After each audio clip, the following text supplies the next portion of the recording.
The 158th convention of the American Sheep Industry Association was held here in Fort Worth, Texas.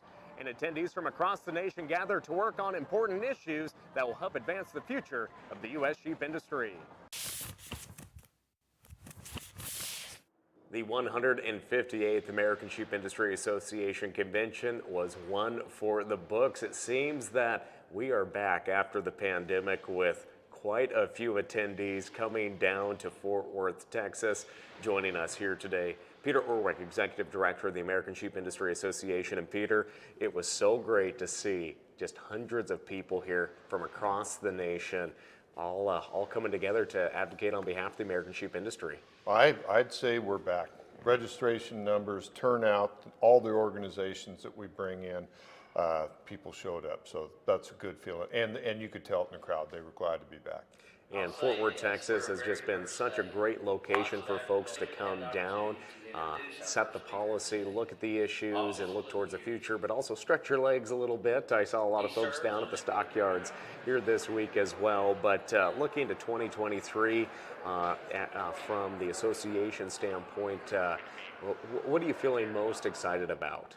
Well, you're right about this location. Turned out great. Texas Sheep and Goat Raisers Association, great hosts and really helped us sponsor, so we appreciate their support of the industry.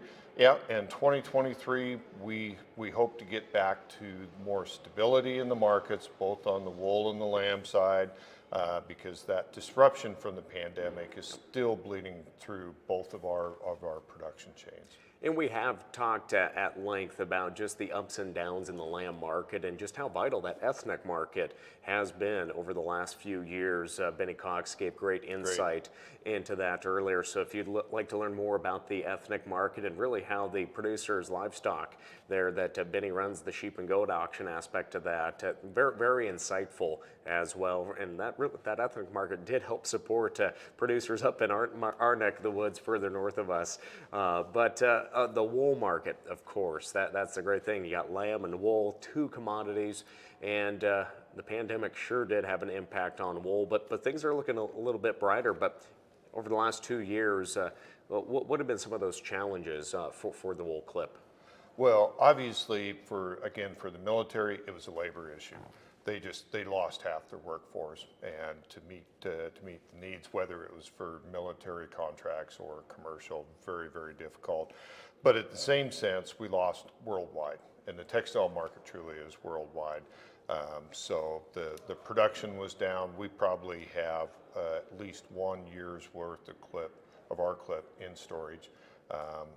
Parts, particularly some of the coarser, medium, or colored wools, just have been really sticky. But we went through our financials with the board this morning.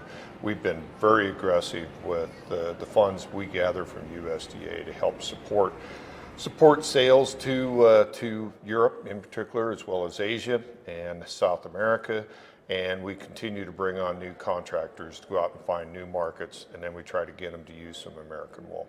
And there really truly has been a renaissance in consumers rediscovering wool, whether that be in their t-shirts, Yep, in their warm gear. And obviously the pandemic threw off so many aspects of people's lives, but that should be something that producers are getting a little more optimistic about as we look at those export numbers as well as wool. well, that's right. Pretty evident of what we've seen. 2019, we were 63% of the clip exported. 2020, we were about 32%. 21, I think we were about 52% of the clip exported. So it'll be very interesting to see in 2022 now what that number comes back, if we're going to be close to our normal. And as we look at that military purchase of wool, of course, a huge buyer of the U.S. wool into military uniforms, of course, but other aspects of just the gear that our servicemen and women need as well. Oh yeah, we think we're close to one of the branches, at least maybe special ops, that are really seriously looking at a wool sock for a recruit issue. item, that'd be fantastic. I mean, the military goes through hundreds of thousands of socks a year, so we're encouraged, and we're very active in the R&D military aspect, and we've got a lot of sock companies in America. You know, and the other part of it of what we do, you got to get the wool off, and you got to get off the farm, and you got to get it to. So our Wool Council, American Wool Council, spent time. We went from a wool baler program where we were cost sharing to get more balers out there for more efficiency, better packaging. We met the demand, and now we've been moving into the shearer program, where we help cost share shearers in an application process, take the ones that really want to be a commercial shearer. We match them up with a mentor, an experienced shearer. I think last year we did 7 shearers, 3 mentors. We're taking applications, just closed this month, and we hope to select 10 shearers and make that available for them this year. Yeah, because it's amazing that wool just doesn't clip itself. No, it doesn't. I guess with that, how important is that investment, and just for the American Wool Council and its members to be looking into the future, because it's a labor issue, and and it's very labor intensive. But once these men and women learn the skills of shearing correctly, I mean, they can be wicked fast have a very good living. Yeah, no, that's right. But you know, a lot of the focus, we've been on farm, on ranch. Particularly with the American Wool Assurance Program, a lot of it. How do you have the sheep ready in the right condition to take the wool off efficiently and do it to the most comfort of the sheep themselves? You combine that with the quality improvements. So when you take the wool off, keeping the dirt and the extra vegetable matter out, and then properly baling it. So yeah, it's those kind of education efforts continue, and the American Wool Assurance is a great way to get that involved. So now we're moving from rollout that we've done in the last year and a half. Now we're going to move into traceability. How do you take that clip and watch it all the way through the system back to the manufacturer, ultimately the customer? So that'll be part of it, and the other part is brand awareness now in the worldwide textile market, that American Wool Assurance can be there as alongside 4 or 5 of the others that countries are using. Now, flying is probably on the horizon too for your members to go out to Washington, D.C. Obviously, we've talked about it in our TV and radio broadcast. That Farm Bill is top of mind, but what will be in store for attendees that take the time to be boots on the ground in Washington here in a few weeks? We're in the discussions this week. We're very close to a March date that we hope to nail down shortly. And then we also shared out the briefs on the Farm Bill and the priority issues. Good consensus on those items. So the next step will be then inviting those states. Part of what we did this week is you go through the membership House Senate Ag Committee, which states, and then we start matching that up to who you want to make sure you get to Washington, D.C. with us to help make those meetings happen. Well, again, I think it was a great convention down here in Fort Worth, Texas. So thanks for having the Western Ag Network down. We love having you guys. Great coverage.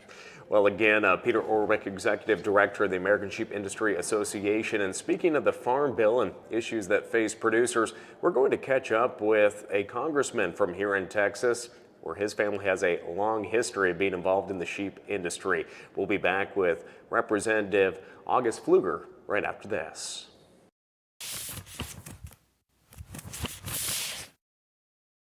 still ranch here in Texas. We still have sheep and goats on those ranches. The industry has obviously changed a little bit.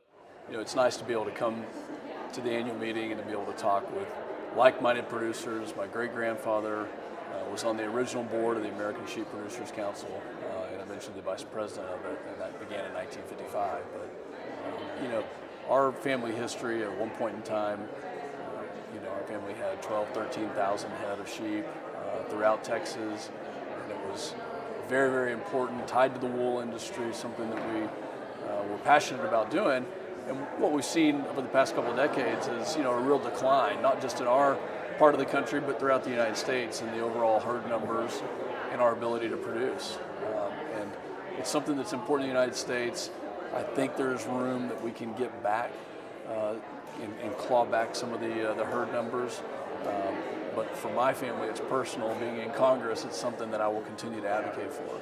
Now, one of those areas that you talked with attendees about was predation. Obviously, depending on where you're at in the U.S., predation can come in different forms, but why was it important to have those resources in place for producers to utilize to help control predators and really prevent that loss of their flocks? You know, one of the things that we've seen is the federal government overreaching in a lot of areas. And when it comes to the ability for a farmer or a rancher to do what they need on their land, to grow crops and to raise livestock, and to take care of their land, the federal government has inserted itself wrongfully, in my opinion, in a lot of areas. And none of these are more important when it comes to preserving the life of a kid goat or a lamb than taking care of predators. And so my idea, when we are passing this next farm bill, the 2023 farm bill, I want to see the predation piece of the farm bill extended and opened up and widened so that producers have the ability to take the measures that they need to protect their flock, to preserve their livestock, and to continue to grow the herd. And that's really been a challenge, not just in Texas, but all throughout the rest of the United States, including on federal lands. Well, what is the feeling with members of the Ag Committee on the House side of things about how the progress of that farm bill will go? I know it took a little longer on that last farm bill to get it done. I mean, we'll be hopeful that it passes this year, but what is the talk about actually getting that bill passed in 2023?